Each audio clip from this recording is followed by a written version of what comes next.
Hello friends, તો આપણે આજે કરવાનું છે સરેરાશ ઝડપ અને સરેરાશ વેગ વિશે, બરાબર ને?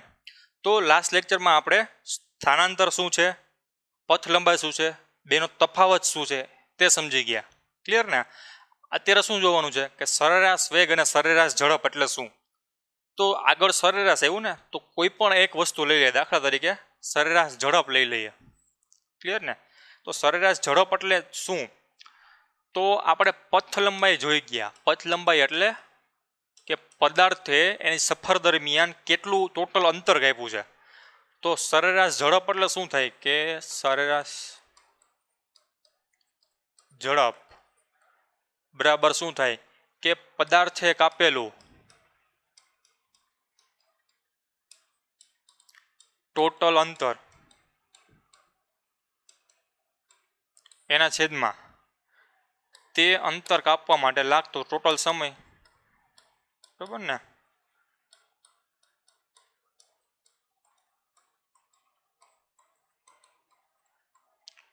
ક્લિયર? તો આ તમારું શું આવ્યું? સરેરાશ ઝડપનું સૂત્ર.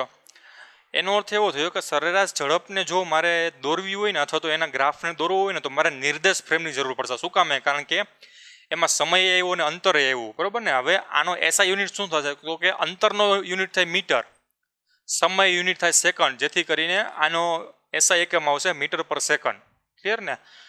તો સરેરાશ ઝડપ રહી એની ડેફિનેશન શું બની કે પદાર્થે આટલા સમયમાં કાપેલું અથવા તો ટોટલ સમયમાં કાપેલું ટોટલ અંતર ને કીધું સરેરાશ ઝડપ. બરાબર?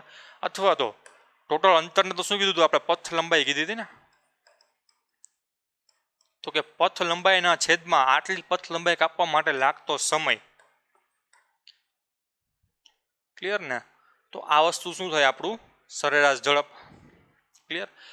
તો આ વસ્તુ અદિશ થશે કે સદિશ? સરેરાશ ઝડપ રહી સદિશ થશે કે અદિશ રાશિ? શું કામ? એમ કેવી રીતે આપણે આમાંથી ફાઇન કરી શકશો? તો કે જો સમય રહ્યો, સમય એ અદિશ રાશિ છે. ક્લિયર ને? અંતર અદિશ રાશિ છે. તો આના ભાગાકારથી મળતી જે નવી રાશિ હશે એ પણ અદિશ જ હશે. બરાબર ને? કારણ કે આ જે ઝડપ રહી ઝડપ એ કોની બનેલી છે? તો કે પથ લંબાઈ અથવા તો અંતર અને સમયની. તો આ જે અંતર રહ્યું, અંતર બરાબર, એ પથ લંબાઈ રહી અથવા તો એ કેવી છે? અદિશ રાશિ છે. ખાલી મૂલ્ય ઉપર જ આધાર રાખશે. છેદમાં સમય અદિશ રાશિ છે ને. તો એનો અર્થ એવો થયો કે આ જે સાધિત રાશિ નવી બની છે, કે જે બે અદિશ રાશિની છે, બરાબર, એનાથી મળતી નવી રાશિ એ પણ અદિશ છે. જેથી કરીને સરેરાશ ઝડપ રહી એ અદિશ રાશિ છે. ક્લિયર ને? તો આ વસ્તુ શું હતી સરેરાશ ઝડપની. હવે આગળ સરેરાશ શું કામ મૂકવામાં આવ્યું? તો હવે એને જોઈ લઈએ. તો દાખલા તરીકે તમારો જે પદાર્થ હતો અહીંયા એ, બરાબર, એ સંદર્ભ બિંદુથી અહીંથી x મીટર પડેલો હતો. ત્યાંથી એને અહીંયા પહોંચાડવામાં આવ્યો. બરાબર? કે જેનું અહીંથી આનું અંતર હતું L મીટર. અહીંથી એનું ઓથી એનું અંતર હતું x મીટર, એથી બીનું અંતર હતું L મીટર. બરાબર? તો શું કર્યું કે અહીંથી તમારો પદાર્થ ગતિ કરવાનું ચાલુ કર્યો, તમારી ગાડીએ ગતિ કરવાનું ચાલી કરી, ફોર વ્હીલર. પેટ્રોલ પંપ આવ્યું, પેટ્રોલ પંપે ઊભી રહી. તો એનો અર્થ એવો થયો કે અહીંયા દાખલા તરીકે તમારી ઝડપ હતી અહીંથી આટલા માટે. કેના માટે? અહીંથી આટલા માટે તમારી ઝડપ હતી 10 મીટર પર સેકન્ડ. ક્લિયર ને? અથવા તો કિલોમીટરમાં તમારે રીડિંગ દેખાડતા હોય તો કિલોમીટરમાં રાખી દઈએ તો કે 30 કિલોમીટર પર અવર. ક્લિયર? શું કર્યું કે તમારી ગાડી સંદર્ભ બિંદુથી ઉપડી હોય અને એ બિંદુ પાસે પહોંચશે, તો એની વચ્ચે અચળ ઝડપથી તમે 30 કિલોમીટર પર અવરની અચળ ઝડપથી, નિયમિત ઝડપથી આ બિંદુ પર પહોંચી ગયા. તો આ x મીટરને આપણે કાઢી નાખીને કહી દઈએ કે માની લો કે 1 કિલોમીટરે પહોંચી ગયા. 1 કિલોમીટરે તમારે પેટ્રોલમાં પુરાવાની જરૂર પડી ને આ હતું 10 કિલોમીટર અંતર. આ વસ્તુ ક્લિયર? પછી શું કર્યું કે પેટ્રોલ ભરાવીને અહીંથી આટલું અંતર કાપ્યું. બરાબર? તો અહીંથી આટલું અંતર રહ્યું ને એ તમે 50 કિલોમીટર પર અવરની ઝડપે કાપ્યું. સમજાણું ને? તો મારે હવે તમારે માની લો કે એક વસ્તુ તમને હવે ક્લિયર કરી નાખું કે દાખલા તરીકે અહીંથી અહીંયા પહોંચવા માટે, બરાબર, હવે આને આપણે થોડુંક ઇઝી કેલ્ક્યુલેશન લઈએ, બરાબર, એટલા માટે થોડુંક વ્યવસ્થિત કરી નાખીએ, બરાબર, ઇઝી કેલ્ક્યુલેશન એટલા માટે. તો આ બિંદુથી, બરાબર, આ બિંદુથી તમે શરૂઆત કરી, અહીંથી એનું અંતર હતું 30 કિલોમીટર, બરાબર. કેલ્ક્યુલેશન ઇઝી એટલા માટે રાખું છું. ક્લિયર? એ થી બી પોઈન્ટ તરફનું અંતર કેટલું હતું? તો કે 50 કિલોમીટર. ક્લિયર ને? તો હવે આના ઉપરથી તમે સમય નક્કી થઈ જાય કે નહીં, કે તમારી ઝડપ 30 કિલોમીટર પર અવર હોય. ક્લિયર? તો 30 કિલોમીટર અંતર કાપવું હોય તો તમારે કેટલા સમય લાગશે, કેટલો કલાકનો સમય લાગશે? તો કે 1 કલાક. તો તમારે ટી બરાબર 0 સમયે તમારી ઘડિયાળ ચાલુ થઈ અને અહીંયા ટી બરાબર 1 કલાક થશે કે નહીં, 1 અવર. ક્લિયર ને? એવી જ રીતે તમારી ઘડિયાળ એ બિંદુથી શરૂ થશે અને બી બિંદુ તરફ જશે તો કેટલી સ્પીડે તમારી ગાડી હાલે છે? તો કે 50 કિલોમીટર પર અવરની સ્પીડે ગાડી હાલે છે, બરાબર. કેટલા કિલોમીટર કાપે છે? 50 કિલોમીટર. તો કેટલું સમય લાગશે? તો કે અહીંથી અહીંયા મને પહોંચવા માટે T2 સમય લાગશે. કેટલો કલાક? તો કે 1 કલાક. તો ટોટલ જે T2 રહ્યો એ કેટલો થાય? 2 કલાક થઈ ગયો ને. અહીંથી અહીંયા પહોંચવા માટે 1 કલાક લાગે, પરંતુ તમારી ઘડિયાળ હતી એ તો અહીંથી ચાલુ થઈ ગઈ ને. તો અહીંયા તમારી ઘડિયાળ હતી એ કેવી દેખાડશે? ટી બરાબર 0 સમય. પાછો અહીંયા ઊભા રહી ગયા તો અહીંયા તમારી ઘડિયાળ કેટલી ઊભી રહી? 1 કલાક, બરાબર. પરંતુ તમે ઊભા રહ્યા, તમારી ઘડિયાળ તો ચાલુ છે ને, ટીક ટીક કરવાનું. પછી અહીંથી તમારી ગાડી ઉપડી અને અહીંયા પહોંચે તો તમને શું દેખાડશે? 2 કલાક દેખાડશે ને. તમારો જે ઘડિયાળ કાંટો હોય, દાખલા તરીકે અહીંયા 12 કલાક દેખાડતો હોય તો અહીંયા પહોંચવા 1 વાગી જાય ને, 1 AM, સોરી PM. એવી જ રીતે અહીંયા કેટલો કલાક દેખાડશે? 2 PM, બરાબર ને. પરંતુ અહીંથી અહીંયા લાગતો સમય કેટલા જેટલો હશે? તો કે આનો સમય માઇનસ આનો સમય, જેથી કરીને 1 કલાક આવી ગઈ. આ વસ્તુ ક્લિયર ને? તો હવે આપણે આની સરેરાશ ઝડપ માપવી પડે. હવે દાખલા તરીકે આ જર્નીમાં તમારે 2 સ્પીડનો ઉપયોગ કરવો પડ્યો ને. આ જે સફર હતી તમે અલગ અલગ 2 સ્પીડથી કરી, પરંતુ કોઈ એક ગાડી હોય, તમારે માની લો કે કોઈ એક ગાડી હોય અહીંથી ચાલુ કરે અને કન્ટિન્યુઅસ વિધાઉટ કાંઈ ઊભા રાખ્યા વગર કન્ટિન્યુઅસ એને ત્યાં જવું હોય, બરાબર, આટલું અંતર કાપવું હોય, બી પોઈન્ટે જવું હોય, તો એને કેટલી ઝડપ રાખવી પડે? ક્લિયર ને? તો કેટલી ઝડપ રાખવી પડે એ ફાઇન કરવું હોય તો આટલું અંતર ટોટલ કેટલું થશે? તો કે આ અંતર હતું 50, આ અંતર હતું 30, એટલે ટોટલ અંતર કેટલું થાય? તો કે 80 કિલોમીટર. 80 કિલોમીટર અંતર એ કેટલી કલાકમાં કાપે? તો કે ટોટલ 2 કલાકમાં કાપે છે, બરાબર ને. તો ટી બરાબર અહીંથી 0 કરી નાખવું અને પહોંચવા માટે કેટલો સમય લાગે છે? તો કે 2 કલાક. તો મારે વગર ઊભે ગાડી ચલાવવી હોય તો મારે કેટલા કિલોમીટર પર અવરની સ્પીડે ગાડી ચલાવવી પડે? તો કે 80 કિલોમીટર, બરાબર, પથ લંબાઈ એના છેદમાં લાગતો સમય કેટલો કલાક? તો કે 2 કલાક. તો આ તમારી શું આવશે? સરેરાશ ઝડપ, બરાબર ને. કેટલી આવશે? તો કે 40 કિલોમીટર પર અવર. તો આટલા માટે આપણે સરેરાશ ઝડપની જરૂર પડે. શું કામે? કારણ કે આ જે ઘટના હતી, બરાબર, આ જે વસ્તુ હતી એના 2 ભાગ પડતા હતા, બરાબર ને. શું કામે? કારણ કે આપણી જે કાર હતી, બરાબર, બાઇક હતી, એ અહીંયા ઊભું રહી જતું હતું. એવી જ રીતે દાખલા તરીકે આપણે ખાલી એક સ્ટોપ રાખ્યો, પણ અહીંયા ઘણા બધા સ્ટોપ રાખી દઉં તો વચ્ચે, તો ક્યારેક ઊભી રહે, ક્યારેક સ્પીડ પકડશે, પાછી ક્યારેક ઊભી રહે, પાછી સ્પીડ પકડશે, બરાબર ને. તો તમને જો અંતર ખબર હોય અને તમને ટોટલ સમય ખબર હોય તો એ જે કાર હતી એ કેટલી સ્પીડે હાલી જોઈએ એવરેજ, બરાબર ને. આપણે કહીએ ને એવરેજ ગાડી આટલી સ્પીડે હાલે છે, બરાબર, જેથી કરીને આપણે 200 મીટર કે આટલું અંતર કાપી નાખશું. તો એટલા માટે સરેરાશ ઝડપનો ઉપયોગ થાય. સરેરાશ ઝડપ કેટલી આવી? 40 કિલોમીટર પર અવર. તો આનો અર્થ શું થાય? કે તમારી ગાડી કોન્સ્ટન્ટ સ્પીડથી, અચળ ઝડપથી આ પથ ઉપર હાલે ને, આ જે અંતર ઉપર હાલે ને, બરાબર, આ જે રોડ ઉપર હાલશે ને, તો પણ એ 2 કલાકમાં અહીંયા પહોંચી જશે. અને તમારી ગાડી આટલી અલગ અલગ ઝડપથી હાલશે ને તો પણ અહીંયા પહોંચી જશે, બરાબર ને. સરેરાશ ઝડપ એટલે શું થાય? કે કોઈ પણ અલગ અલગ ઝડપ હોય એનું આપણે એક સરેરાશ લઈ લઈએ કે જે અચળ ઝડપ આપણને આપશે. ક્લિયર? કે કેટલી અચળ ઝડપ મારે રાખવી જોઈએ કે હું આના જેટલા જ સમયગાળામાં હું અહીંયા પહોંચી જાઉં. બસ, એટલે એનું આ ફિઝિકલ મિનિંગ થઈ ગયો, બરાબર. કે એનો અર્થ શું થાય? આ અચળ સરેરાશ ઝડપ મેળવવાનો અર્થ શું થાય? કે એટલા સમય સમાન, આપણો સમાન છે, બરાબર, સમય કેવો છે? સમાન છે. સમાન સમયમાં હું કેટલી અચળ સ્પીડથી એક પોઈન્ટથી બી પોઈન્ટ તરફ જઈ શકું છું, બરાબર ને. તો આના ઉપરથી આપણે શું નક્કી કરી શકીએ કે સરેરાશ ઝડપ રહીને એ કન્ટિન્યુઅસ ઝડપ આપશે, બરાબર, કોન્સ્ટન્ટ ઝડપ આપશે. દરેક પોઈન્ટ ઉપર મારી ઝડપ આટલી હોવી જોઈએ. જો આનાથી ઓછી થઈ જાય તો હું 2 કલાકે નહીં પહોંચી શકું, બરાબર ને. તો એનો અર્થ એવો થયો કે દરેક પોઈન્ટ ઉપર કોઈ પણ પોઈન્ટ ઉપર હું સ્પીડ માપીશ ને, મારા સ્પીડોમીટરમાં જોઈશ ને, એટલે મને 40 કિલોમીટર પર અવરની ઝડપ જ મળશે. આ કેસમાં એવું થશે ના, આ કેસમાં અહીંયા માપીશ ને તો 30 કિલોમીટર પણ હશે, અહીંયા માપીશ તો 50 કિલોમીટર પર અવર હશે, બરાબર ને. તો એનો અર્થ એવો થયો કે આમાં મને અલગ અલગ પોઈન્ટ ઉપર અલગ અલગ ઝડપ મળે છે, આમાં મને અલગ અલગ પોઈન્ટ ઉપર સમાન ઝડપ મળે છે. ક્લિયર ને. તો સરેરાશ ઝડપ તમને કોઈની આપી હોય, કોઈ પણ પદાર્થની સરેરાશ ઝડપ આપી હોય, તો એના ઉપરથી તમે એવું નક્કી ન કરી શકો કે એ કોન્સ્ટન્ટ ઝડપથી જ ગયો હોવો જોઈએ. ક્લિયર ને.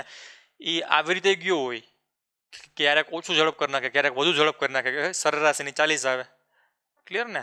તો એનો અર્થ એવો હતો કે સરેરાશ ઝડપ ઉપરથી એની તત્કાલીન ઝડપ ન મળે. આ જે પોઈન્ટ કહેવાય ને, આપણે જેમાં પોઈન્ટ લીધા તો એ તત્કાલીન તાત્ક્ષણિક કહેવાય કે આ પોઈન્ટ ઉપર કેટલી ઝડપ હશે, આ પોઈન્ટ ઉપર કેટલી ઝડપ હશે, બરાબર ને. તો એ દરેક પોઈન્ટ ઉપર અલગ અલગ ઝડપ પણ હોઈ શકે, જેનો ખ્યાલ સરેરાશ ઝડપ ઉપરથી આપણને મળશે નહીં, બરાબર. એના માટે અલગ ઝડપ આવશે કે જેને કહેવાય તાત્ક્ષણિક ઝડપ, જે તે સમયની ઝડપ, બરાબર ને. તો આ તે આપણી કેવી સરેરાશ ઝડપ. આપણે હવે જોવાનું છે સરેરાશ વેગ વિશે. ક્લિયર ને. શું કહે છે, ક્લિયર. તો આ શું થયું સરેરાશ ઝડપ. હવે આપણે જોવાનું છે કે સરેરાશ વેગ એટલે શું.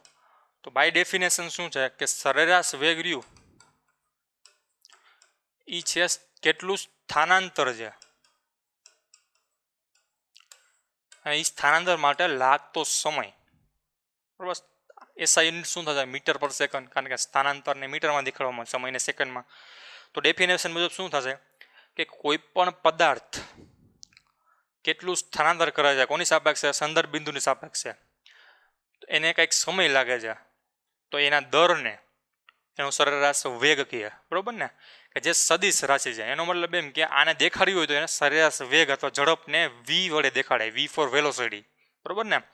અને માથે એરો વડે દેખાડે. સરેરાશ વેગ હોય તો ઝડપ હોય તો એરો કાઢી નાખવાનો, બરાબર ને. સરેરાશ ઝડપ હોય તો ખાલી વી આવશે, સરેરાશ વેગ હોય તો વીની માથે એરો, સદિશ રાશિ છે. ક્લિયર. ઇઝ ઇક્વલ ટુ શું, સ્થાનાંતર. ક્લિયર. તો કે સ્થાનાંતરના છેદમાં સમય ગુણ્યા એની દિશા થાય છે ને, મીટર પર સેકન્ડ.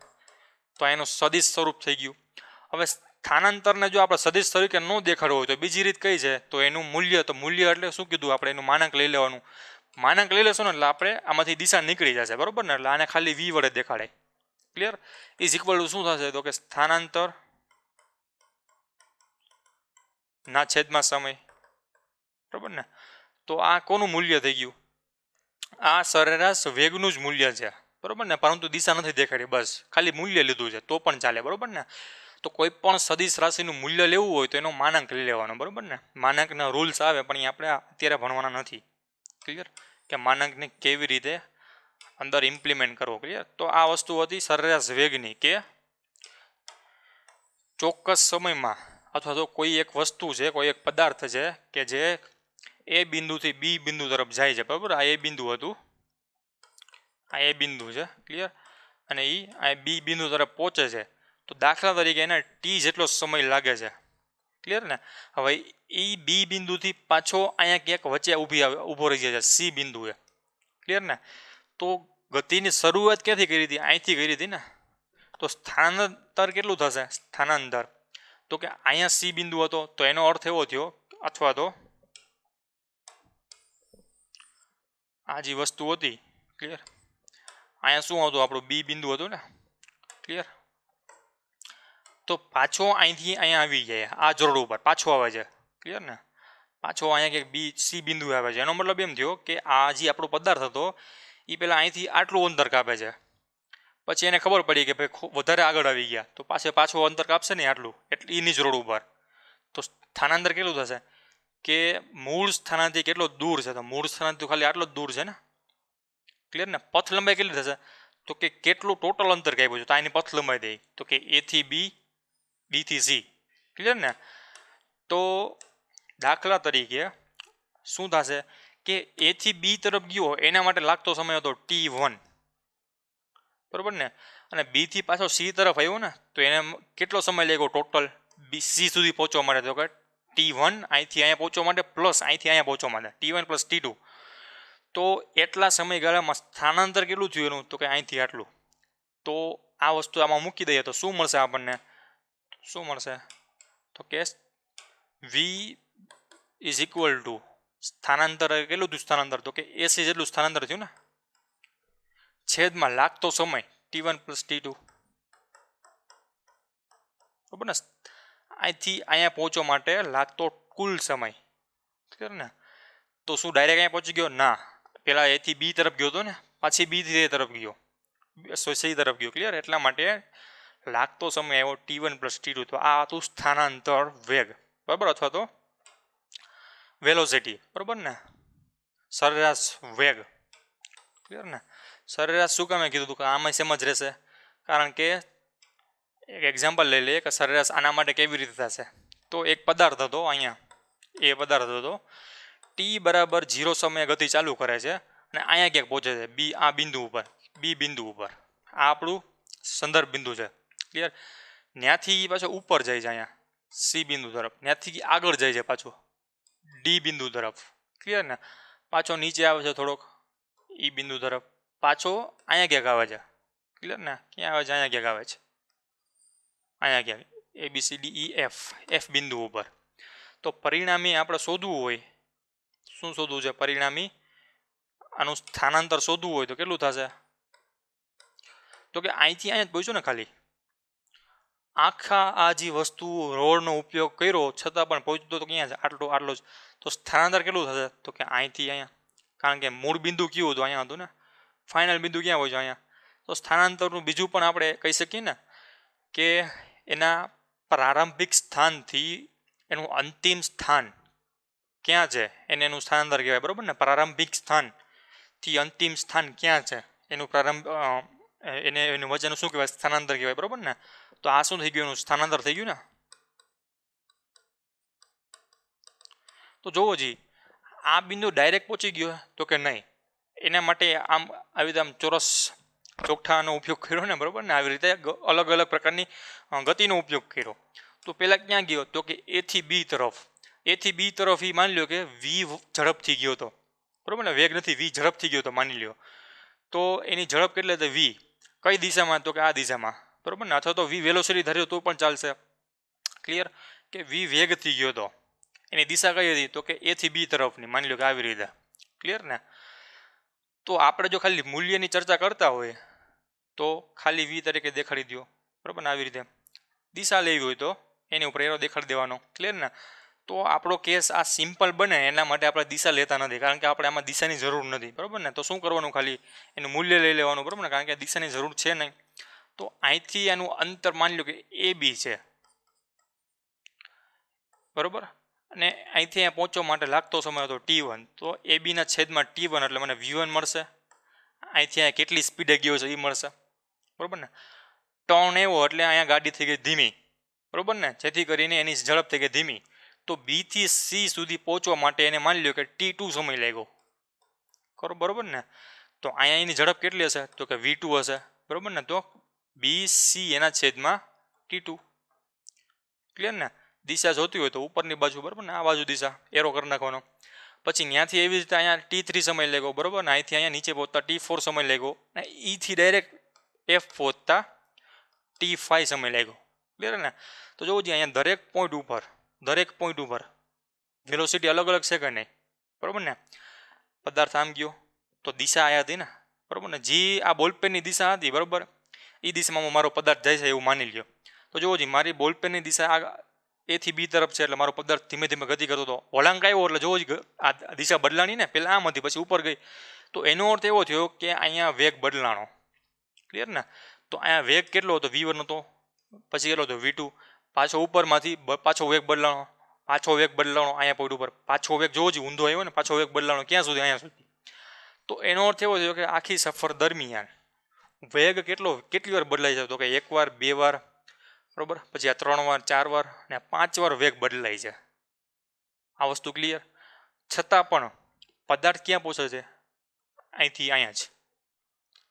હવે મારે આટલા જ સમયમાં ટોટલ સમય કેટલો લાગ્યો જોવો જે આ જર્ની દરમિયાન, તો કે ટોટલ સમયને આપણે ટી તરીકે દેખાડી દઈએ તો T is equal to T1 plus T2 plus T3 plus T4 plus T5, બરાબર ને? આ આપણો એવો ટોટલ સમય, બરાબર ને? તો હવે આટલા જ સમયમાં મારે આ માર્ગ નથી લેવો, મારે આવડો આ માર્ગ લેવો છે ખાલી.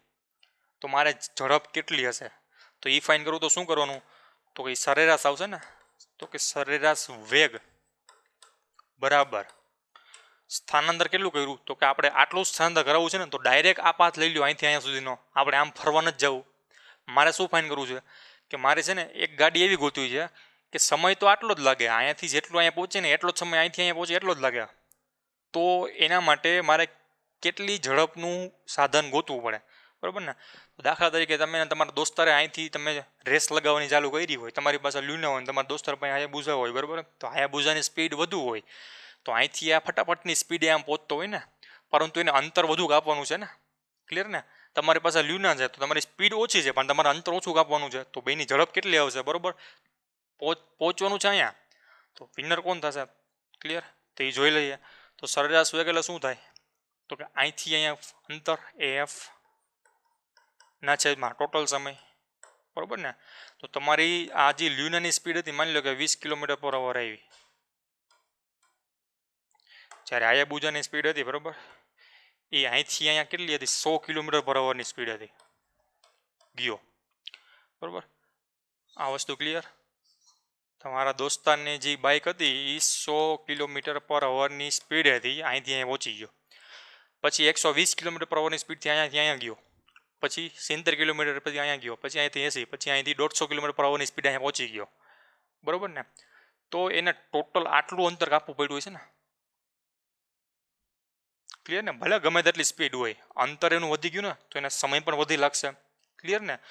તો એની સરેરાશ ઝડપ એની સરેરાશ કેટલી ઝડપ આવશે? 20 કિલોમીટર પર અવર, બરાબર ને? આ બધાની સરેરાશ કરશો એટલે કેટલી આવશે? 20 કિલોમીટર પર અવર, દાખલા તરીકે, ક્લિયર ને? તમારી પાસે કેવું હતું? લ્યુના હતો ને, અંતર કેટલું કાપવાનું છે? અહીંથી આટલું. તમારે આ પાથ નથી લેવાનો, તમારે અહીંથી આ જ પાથ લેવાનો છે. તમારી ઝડપ ઓછી છે ને આની સાપેક્ષે, 20 કિલોમીટર તમારી મેક્સિમમ ઝડપ છે, બરાબર ને?